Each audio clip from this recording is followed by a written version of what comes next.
तू खोल पंख नजर उठा।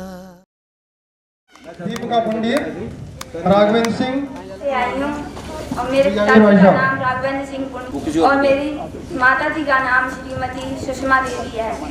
और मैं आपके सामने कुछ वाक्य प्रस्तुत करना चाहती हूँ और मेरे भाइयों बहनों आपको अगर उसमें कुछ त्रुटि दिखे तो कृपया करके क्षमा करने का प्रयास करें। मैं आपको कह लो उसको या कुछ भी कह लो, मैं एक कहानी के रूप में कहना चाह रही हूँ। एक लड़की होती है, वो कहती है कि पिताजी आपने मेरा एडमिशन भाई के कॉलेज में कराया। तो वो कहते हैं बेटा तुम मेरी बेटी नहीं हो, बेटा हो। तो वो कहती है आई लव यू पापा। तो पिताजी कहते हैं आई लव यू टू बेटी, तुम मेरी बेटी नहीं हो, बेटा हो। और जब वो 12th करने के बाद जब वो कहती है कि पापा मुझे आगे की पढ़ाई करने के लिए बाहर जाना है, तो उसके पिताजी कहते हैं कि मैं सोचता हूँ और बताता हूँ आपको। तब वो किसी के पास जाते हैं, अपने फ्रेंडों से पूछते हैं, रिलेशन और फ्रेंड और जो अपने भाई जने सबसे पूछते हैं। तो उनका विचार होता है कि लड़कियों को बाहर नहीं भेजना चाहिए। कोई कुछ कहता है, कोई कुछ कहता है कि लड़की बाहर गई, ऊंच नीच हो गई, कुछ हो गया। अरे बीएससी करा दो, यही सेटिंग हो जाएगी। क्या करेगी वहाँ जाके? क्या करना है इसे? खाना ही तो बनाना है। ऐसा कुछ नहीं है, बेटी के विचार नहीं होते क्या? वो कुछ करना नहीं चाहती? सब कुछ होता है, लेकिन जब उसको नहीं भेजते बेटी रोती रहती है।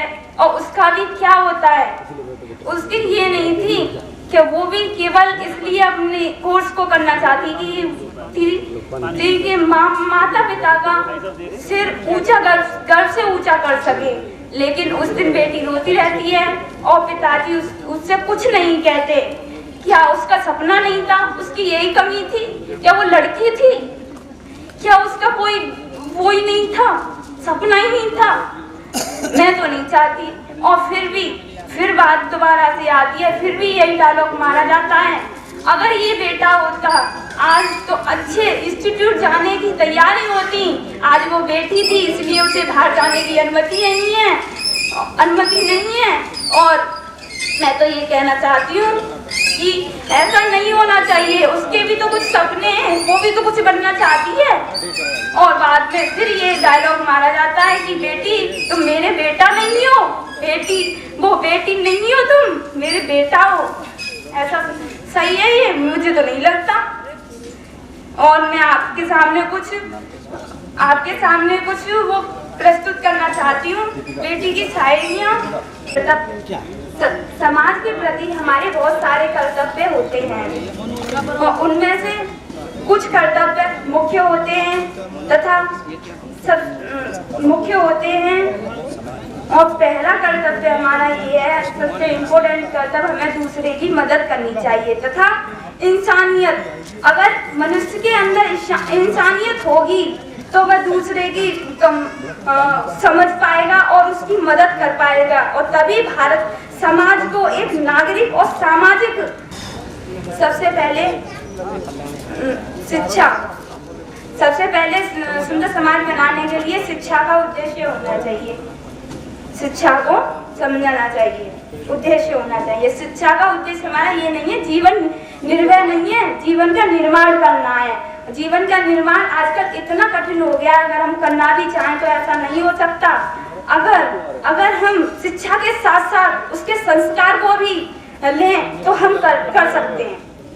समाज के बारे में आपकी क्या सोच है? समाज का अर्थ समझना चाहिए। उसमें समाज के अर्थ में ये होता है कि समाज सामाजिक विज्ञान पर ही आधारित होता है। इसके अंतर्गत समाजकारी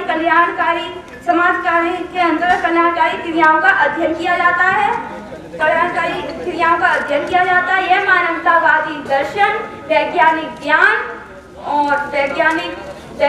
ज्ञान और निपुणताओं पर आधारित होता है। ये बताइए आप कि समाज के क्षेत्र को समाज का क्षेत्र सीमित है या असीमित है? असीमित है। आप उसको किस रूप में अच्छा बनाने के लिए आपके पास क्या रणनीति है? सबसे पहले समाज को अच्छा बनाना चाहिए। जहाँ समाज में जितने लोग रह रहे हैं उनकी सोच में परिवर्तन करना चाहिए, तभी समाज हमारा अच्छा बन सकता है। अगर समाज की सोच बदले उसके लिए क्या रणनीति है आपके पास? समाज की सोच बदलने के लिए आपको